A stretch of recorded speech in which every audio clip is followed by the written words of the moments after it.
happy St. Patrick's Day, everybody. I hope you all are having an amazing St. Patrick's Day. And if it's not St. Patty's Day, I hope y'all are having a great day in general. If it is St. Patty's Day, I hope you all are wearing your green. I am wearing my green. If y'all want to argue me on the shirt not being that green enough, don't worry. I got the wristbands on the nubs too to support the green. And if that's not enough green for y'all too, I got the Lucky Charms sweatpants too.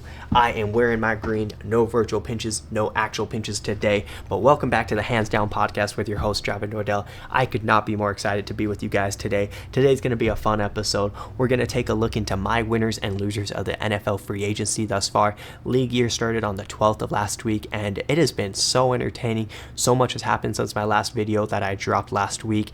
And we're going to also take a look into the NBA and the MVP. It's been a very tight race right now between Shai Gilgeous-Alexander of the Oklahoma City Thunder and Nikola Jokic of the Denver Nuggets. Is there voter fatigue with Jokic winning it the past couple of years? Because statistically, Jokic is having the better year, but on paper, the leading favorite is Shai Gilgeous-Alexander. So we're going to talk about it in today's episode. That being said, let's dive right into it. The NFL offseason and the free agency period is one of my favorite times as an NFL fan. It's one of the most entertaining times too. Obviously, outside of the playoffs and the Super Bowl specifically, NFL free agency period is very entertaining. And what's crazy is how much player movement and transactions we see before the new league year even starts. Like this year, the new league year starts on the 12th, and then in my podcast last week I recorded on the 10th. We'd already seen so much player movement, and it was all like before the new league year started. DK got traded, Debo got traded, Geno Smith got traded, Sam Darnold signed a contract with the Seahawks, Devontae Adams got cut, signed a contract with the Rams. Like all the notable day one signings was like just negotiation processes that everybody can mutually agree to a deal, but like nothing becomes official till the league year starts on the 12th. And I always find it entertaining that there's like that 2-day grace period essentially where everything can happen in those days but nothing becomes official till later, and it's so intriguing. But NFL free agency has been very entertaining this year. Last week, like I said, I talked about the notable day one signings. Obviously we've gone through day 2, day 3, kind of a week of it, about it now. There's still some notable free agents out there. Obviously, the big name quarterbacks out there is Russell Wilson. Is he going to go back to Pittsburgh? Cleveland kind of already got their guy in Kenny Pickett. Las Vegas obviously already got Geno Smith, so there's no reunion with Russell Wilson there. Where is Russell Wilson going to end up? I mean, he still could maybe go to Cleveland if Kenny Pickett's not their guy. And then obviously Aaron Rodgers is the other big name. Is he going to go to Pittsburgh? Is he going to go to New York? The Giants, that is, not the Jets. Like, those are kind of like the two notable names for quarterback. Wide receivers, there's still a decent amount of wide receivers out there. They're just past their prime. Obviously, like Stephon Diggs is out there. Amari Cooper's out there. I think Keenan Allen is still a free agent. It's going to be interesting to see where those people sign, because I think they still can be impactful players for their team. But in today's episode, I would like to talk about the winners and the losers for free agency. Before I do get into it, though, I do got to give a couple shout outs. I got to give some honorable mentions to 4 teams in specific that they made some moves that are good, but like questionable at the same time. So I got to shout them out nonetheless. 2 teams from the AFC, 2 teams from the NFC. I got to shout out the New England Patriots.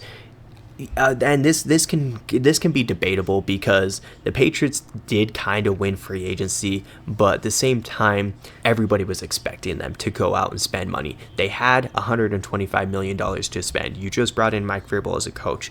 You want to go and make a change, build a foundation, and start the movement to become a better team. And they've done that, but I don't think they're going to be able to compete with like Josh Allen and the Bills yet. So, I mean, yes, they went out and they got Carlton Davis. They went out and they got Milton Williams. They went out and they got Mac Hollins.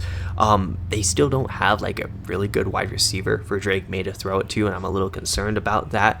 So I do got to give my flowers to New England, but like at the same time, they had $125 million to spend. If they wouldn't have spent any money, that would have been more questionable. So obviously they got better. I just don't think they got better enough to compete with the Buffalo Bills. Heck, maybe even Miami. Miami's kind of done some minor moves here and there. At least if it's 70 degrees weather or better, Miami's a pretty good team. So I do like what New England has done. I just don't think it's enough to put them over the hump yet. Another team I got to shout out is the Cincinnati Bengals. And I said this last week with T. Higgins getting franchise tagged, and I was very disappointed in what the Bengals were doing. And I said, I hope they can prove me wrong, but I doubt they will, but I hope they can prove me wrong extending T. Higgins. And they did. They proved me wrong. They extended T. Higgins, and I could not be more happy. And it was actually intriguing to see what the Bengals did specifically. Well, I guess what T. Higgins did in this case, because T. Higgins actually got a new agent. It was the same agent that Ja'Marr Chase had. And then the agent came and basically said, hey, to the Bengals, hey, if you want to keep Ja'Marr Chase, you got to pay T. Higgins. So it's either you pay T. Higgins and then you get to keep Ja'Marr Chase, or if you don't pay T. Higgins, you're going to lose T. Higgins and Ja'Marr Chase. And Ja'Marr Chase just had a triple crown year in the NFL, one of the best wide receiver seasons we've seen since obviously like a Cooper Kupp, a Michael Thomas back in 2019. And the Bengals, they gave a payday to their guys. T. Higgins got an extension, 4 years, $115 million. He is now the highest paid number 2 receiver in the league. He gets about $28.25 million annually, and he deserves it. He got franchise tagged obviously last year. He battled some injuries, but all he did was ball out, prove that he was worth the contract. Getting tagged again this year, I'm like, is he gonna have to do it over again? I thought there was gonna be a holdout, but they got the deal done. I could not be more excited for T. Higgins, and we get to see the trio continue. T. Higgins, Ja'Marr Chase, and Joe Burrow. I'm excited that we get to see that trio. On the topic of Ja'Marr Chase is now the highest non-paid quarterback in NFL, as he surpassed Justin Jefferson's contract that he got, surpassed Mad Max's Crosby contract that he got, and then Myles Garrett, who was the highest paid non-quarterback, he surpassed that. He got a 4-year, $162 something like that $1 million contract, getting $40.25 million annually from the Bengals. Shout out to the Bengals for getting their guys locked up. My thing now is, what are they going to do with Trey Hendrickson? Because you just went 275 plus mil on those two players. Do you trade away Trey Hendrickson? Do you pay Trey Hendrickson? If they can pay Trey Hendrickson, I like what Cincinnati's got. They only can get better, assuming their defense actually plays football.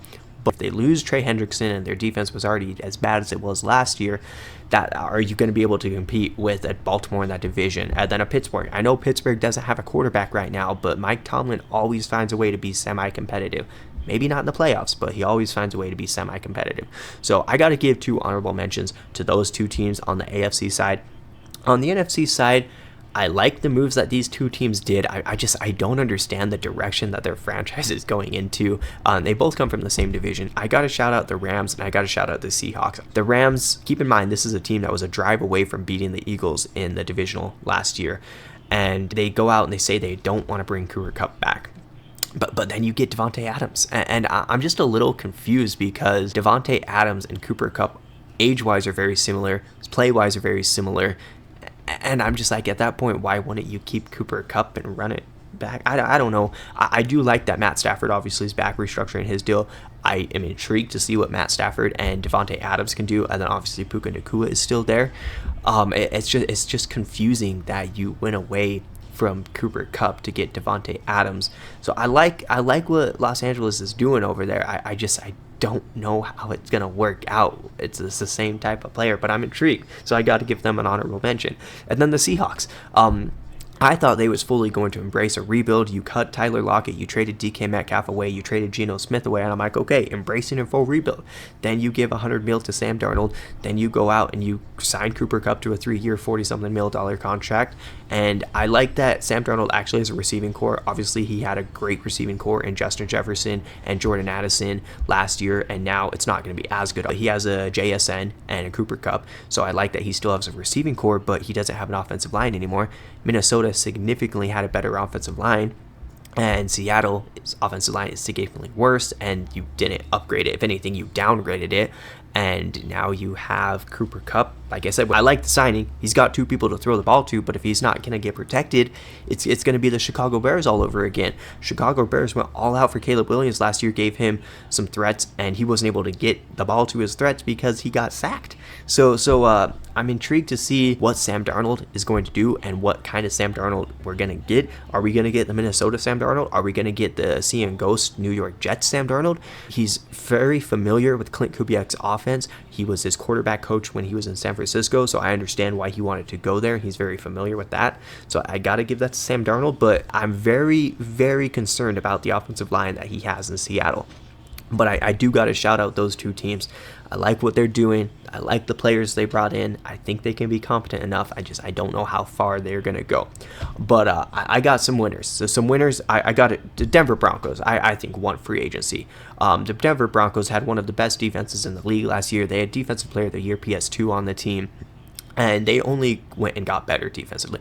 They went and added two 49ers in Dre Greenlaw and Hufanga. Great on them. They just added two brilliant players to go on an already great defense. Dre Greenlaw's going to come be that backer that they haven't had, a true inside linebacker. I love that for them. And then a great safety over top. Obviously, they had Justin Simmons a couple years back. He was a great safety, but they didn't have a great safety last year. And now you go get the two positions that you needed most on defense, and you got them, and they're still, obviously, Dre Greenlaw just coming back from an Achilles injury, didn't play much last year, wasn't obviously able to see his true potential, but when healthy, he is a really good backer. I'm excited to see what he can do in Denver's defense specifically. And then Hufanga, I think he's going to work wonders there, be over the top. I love what Denver's doing, and they didn't just go defense. They went out and they got a safety blanket for Bo Nix.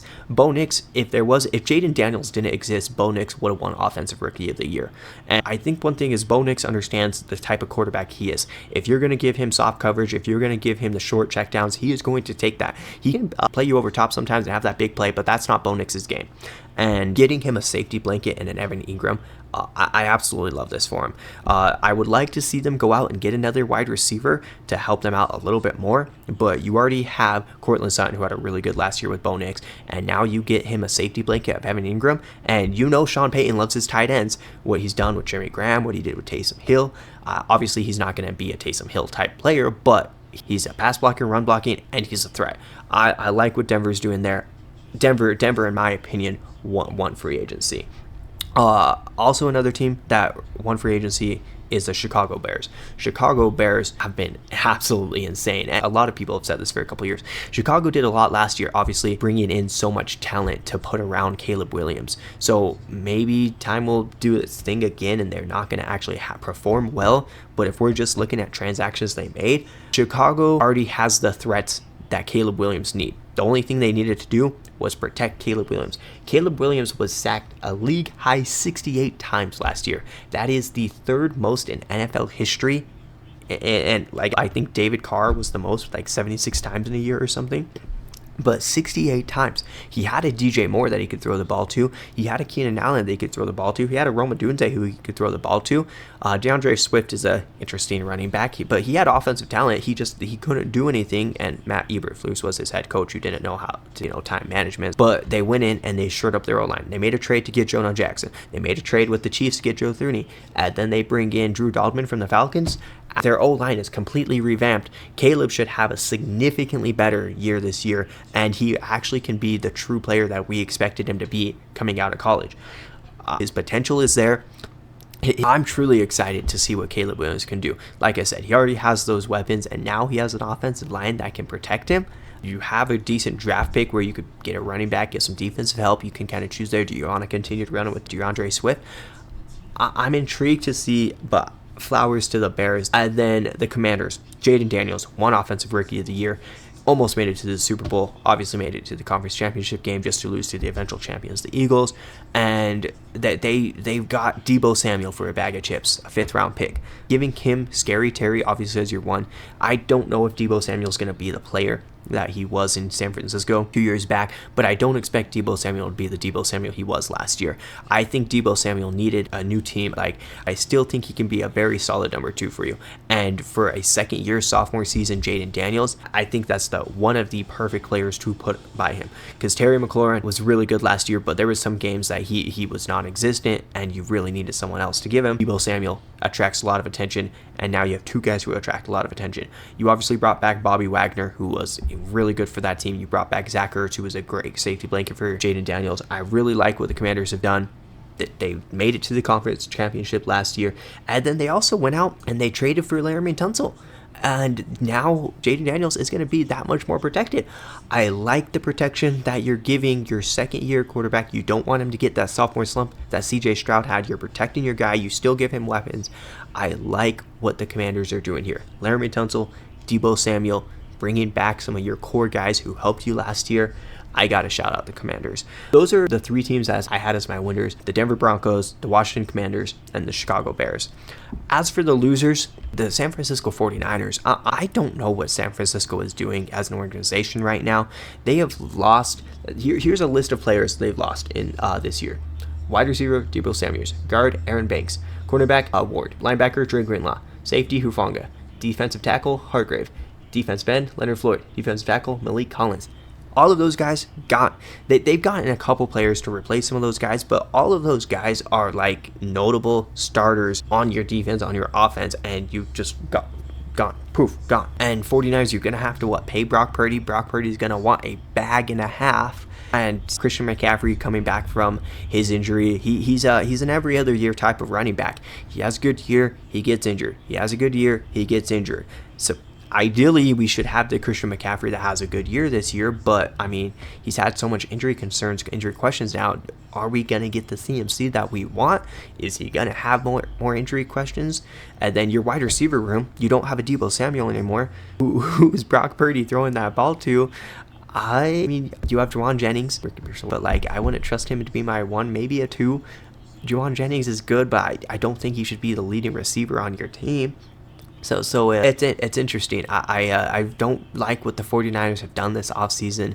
I think the downfall, and low-key the Chiefs and the 49ers downfall is happening right now because you have so much talent and you only can obtain so much talent for so long before it all just disappears. So 49ers, one of my teams I've lost this offseason. I have the Texans as another loser for this offseason, specifically CJ Stroud. The Texans itself, they've done mediocrely. You brought in CJ Gardner-Johnson to a decent defense. I actually really like what they're doing defensively there, but offensively, we saw CJ Stroud struggle so much and everything, and then you trade away his biggest protection in Laremy Tunsil. Like, if we wanted CJ Stroud to get better, we got to give him protection, and we traded away the protection he had. Stephon Diggs isn't going to come back this year, and we get a Christian Kirk. Christian Kirk is nowhere near the type of player that Stephon Diggs was. Tank Dell is probably not going to play a good chunk of the year, if not any of the year. If I'm CJ Stroud specifically, I'm very concerned for this year because you lost a lot of your talent. Texans, the thing that benefits the Texans is in a very weak division, so it's pretty easy division-wise to win that. You have the Jaguars and the Colts and the Titans in there. Titans have the first overall pick in this year's draft. I don't expect them to be competent enough to jump into competition next year. The Jaguars, I'm intrigued to see what they can do with Mr. Duval over there, Liam Cohen. But I don't know what the Jaguars are going to do. And then the Colts have, and this is funny, the Colts have one of the worst quarterback rooms out there. You have Indiana Jones. It's not Danny Dimes anymore. It's Indiana Jones, Daniel Jones, and Anthony Richardson. So the one benefit you have if you're the Texans is that's a very weak division. All you got to do is be decent to win it, and that's kind of what they were last year. But I don't think bringing in a Christian Kirk and losing a Laremy Tunsil is going to help you. And if I'm CJ Stroud, Caleb Williams was running for his life his rookie season. CJ Stroud had a pretty bad sophomore season, and he doesn't have the offensive line he had. So I have the Texans, specifically CJ Stroud, as a loser. Then this is my 100% bias coming. I'm a Dallas hater. There's no specific reason, but I have the Dallas Cowgirls as a loser. The Dallas Cowgirls have not been to the conference championship game in so long. They're supposed to be America's team. They have a good roster. I love CeeDee Lamb, right? Dak Prescott's a good quarterback, but they never can do it to get over the hump. We've been saying this for so long, and this year you had Mike McCarthy as your head coach, right? And I don't think Mike McCarthy was the future head coach that he needed. I think they needed a change in coach, but they also didn't make that change till later. They didn't let the Bears interview with Mike McCarthy. They kind of was going to say Mike McCarthy's our guy, and then they said, just kidding, no he's not. But at that point, Ben Johnson, Aaron Glenn, Mike Vrabel, all the good named head coaches were already out of there. And they went out and they hired Brian Schottenheimer. I thought it was Oppenheimer. When I read it, I'm like, Oppenheimer's coming to coach the Cowgirls? Brian Schottenheimer. The benefit I'll give him is it's a no risk, high reward kind of type shit thing where nobody's expecting Brian Schottenheimer to do anything with this team. So if he does something with the team, great. And if he doesn't do anything with the team, well, he's just going to get canned after one season. So I mean, that's the benefit you have if you're Brian Schottenheimer. But they lost DeMarcus Lawrence, and then him and Micah Parsons got in the next, formerly known as Twitter beef. So that was entertaining to watch. But I lost him, and you restructured that contract. You saved about $36 million cap space. Presumably, all that money is going to go into whatever contract you give Micah Parsons. Though they've made some minor moves. You brought in a new 2 running back duo, but is it really? You've got a Miles Sanders and a Javonte Williams. Okay. Like, I just, if Dallas is supposed to be America's team, and if Jerry Jones has all the money that he has to give out, and he just doesn't, I don't understand this. And this is coming from the Dallas hater. Like, I love seeing Dallas be bad and continuously not make the playoffs, or continuously get bounced in the first round. Like, there's nothing more I love to see. But, I don't know. Dallas, they haven't really done a lot to lose free agent. They just haven't brought in that type of guy that can help them. It's always just a little something here and there. So those are my 3 losers: the Niners, the Texans, specifically CJ Stroud, and the Dallas Cowgirls, because you got to do something more than get Brian Schottenheimer and a couple signings here and there. But NFL free agency, absolutely insane. One of the most entertaining times of the year. Like I said, I am intrigued to see what happens with a Russell Wilson, with an Aaron Rodgers, with an Amari Cooper, with a Stephon Diggs. I'm excited to see, because like I said at the beginning of the video, they're still impactful players. The only person I expect an answer from soon is maybe a Russell Wilson. I feel like Aaron Rodgers is going to hold out as long as he can to kind of see what team needs him the most, whether that be a Pittsburgh, a Minnesota, a New York Giants. I feel like Russell Wilson just wants to go wherever he can potentially get a starting job right now. So it'll be interesting. But those are my winners and losers for the NFL free agency this year. Intriguing, excited to see what happens next. Let's take a look at how wild this NBA season has been, though, too. As obviously it's crunch time right now. People are gearing up. Teams are gearing up for the playoff seeding. And it's so crazy to think that the season started with the Knicks obviously making the big blockbuster trades to get a Karl Anthony Towns, to get a Mikal Bridges on their team. And then Cleveland started out the season on a 17-game winning streak. Cleveland has actually been a really good basketball team this year. I mean, obviously they have the best record in the NBA. They have 2 15-plus game winning streaks. They started the season off with a 17-game winning streak, and then they had a 16-game winning streak that just got stopped by the Orlando Magic recently. But like, Cleveland's been playing really good ball. Donovan Mitchell's been playing arguably the best ball of his career. Darius Garland has had a resurgence from his last year. Evan Mobley has molded himself into an all-star player. Jimmy Butler and the drama in Miami, and then coming over to Golden State, and Jimmy Butler's been absolutely amazing. The Golden State Warriors are 14-1 since Jimmy Butler's came over. Steph Curry just made his 4,000th career three-pointer. He's been playing some of his best ball since Jimmy Butler came over. Like, this NBA season has been crazy, and that's not even including Luka Doncic obviously getting traded earlier in the season, Luka getting traded to the Lakers, and then Dallas fans, Nico Harrison literally ruined that franchise within a month of time because he trades away Luka. You get Anthony Davis. Anthony Davis goes down with an injury, and now is probably going to be out for the rest of the year for health reasons, because you don't want to bring him back if you don't have anybody else you can pair him up with, because Kyrie is out for the year now, and then both your bigs, Daniel Gafford and Derek Lively, has been out, so you can't really be that competent team that you wanted to be. You can't be that Kyrie, Klay Thompson, Anthony Davis roster that you wanted to throw out there, because, well, guess what? You can't throw that roster out there because none of them are healthy outside of Klay Thompson.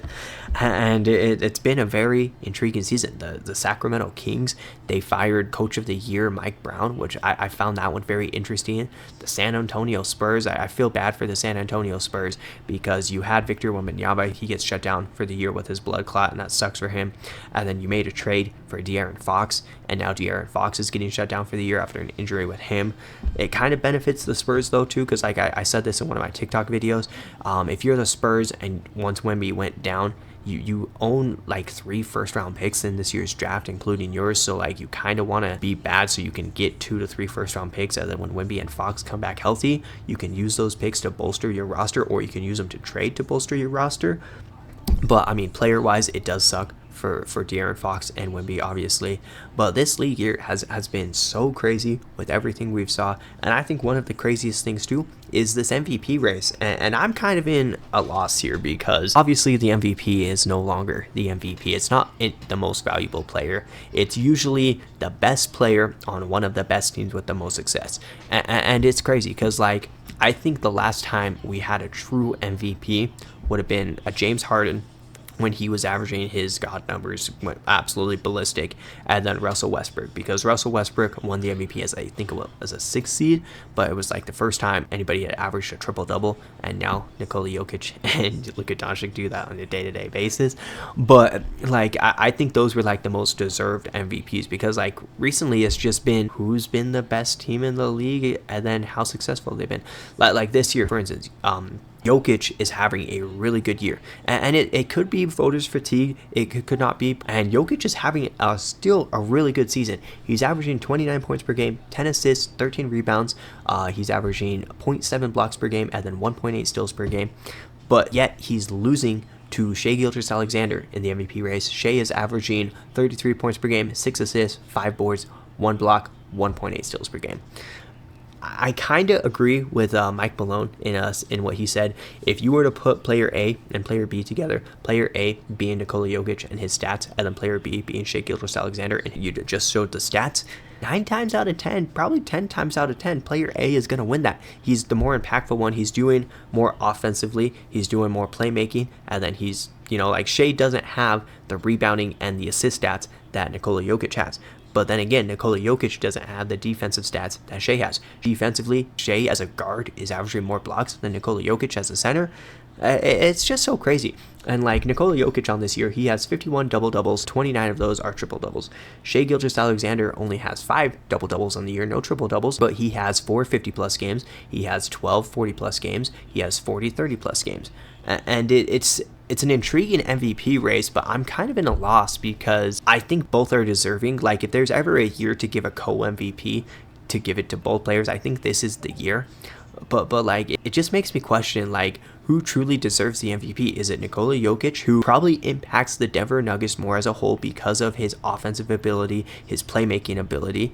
But then again, Shai Gilgeous-Alexander is the foundational piece of that Thunder team. If you take Shai and if you take Jokic off both of their respective teams, I think the Nuggets still can do pretty good because you still have Jamal Murray, you still have Aaron Gordon, you still have Christian Brown, who's been really good this year, you still have MPJ, who can get you some buckets, and if you're the Thunder, you're super young. You have Chet, Chet's been battling some injuries, he's looked good since he's came back. You have Jalen Williams, he's broke out to be an all-star this year. You have Ihart, who's been really good, but like, I would take Jamal Murray over those players, even Jalen Williams, to lead a team just because of his experience. So this MVP race is very interesting because either way, like I'm happy with whoever it goes to, but it's such an intriguing MVP race because on paper Nikola Jokic probably should win it, but is it voter fatigue? Is that why he's not the leading favorite? In his last 10, Jokic has been averaging 29, 14. boards and 9.7 assists. Compared to Shai in his last 10, Shai's been averaging 37, 7, and 4. Based off those numbers, I would give that to Shai. Shai's been the more impactful player on that. But this MVP race has been very intriguing, and I think it could go either way. I want Shai Gilgeous-Alexander to win it because I kind of do have voter fatigue. We've seen Nikola Jokic get it so many times, and we kind of want to give it to someone else. So is that the main reason why we would give it to Shai Gilgeous-Alexander, or do we actually think Shai Gilgeous-Alexander is more deserving of this? And then if we go based off records, because I think this is also an important stat, the Nuggets are the 3 seed, they're 43 and 25. The Thunder are the 1 seed, they're 56 and 12. The point differential is a plus 12.5 for the Thunder, a plus 4.3 for the Nuggets. Offensively, the Nuggets do have a better offense. They're averaging 121.2 points per game. The Thunder averaging 120 points per game. But then defensively, I think is where it kind of is getting carried. The Thunder are allowing 107.1 points per game defensively, whereas the Nuggets are averaging 116.9 points per game defensively. And I think that's where Shai is the more impactful player because, and granted, he's guarding guards, but he can average more steals and blocks. If he's averaging more blocks than your starting center on a team, it's kind of crazy. But kind of need your guys' opinions on this because I'm a little flat-footed here. I have a little bit biased that I want Shai Gilgeous-Alexander to win this, but I wouldn't be mad if Nikola Jokic won this. But who's more deserving of the MVP? Is it Nikola Jokic, who's averaging a triple-double? Is he being more impactful of a player to his team, even though they're the 3 seed?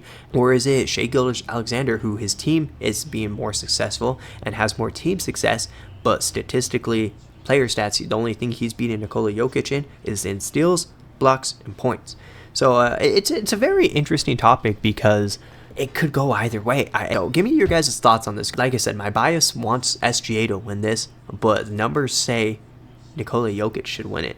So give me your guys' thoughts. Who do you think should win the MVP? Both are well deserving of it. I'm very excited and intrigued to see how this NBA season pans out, though. We have just about a month left of it. How much more ground can the Warriors gain? Like I said, they've been 14-1 with Jimmy Butler. The Lakers have been playing okay. Obviously, LeBron went out with his groin injury recently, and that's where I had questions because Luka's been good and he's played all right, but like they haven't been the best team since they lost LeBron.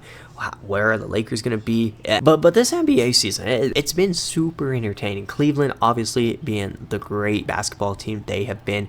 Can they continue that success in the postseason? Phoenix, are they going to figure it out? Are they going to sneak in as a play-in team and make some noise? I would love to see what Kevin Durant and Devin Booker could do, but I don't see it happening.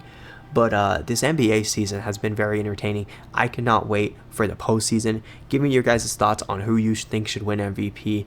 Like I said, I'm in a loss. Both of the numbers for both players are great. I think it should be a co-MVP. Well, okay, I think Shai should win it, and if not, it should be a co-MVP. But I wouldn't be mad if Jokic won it.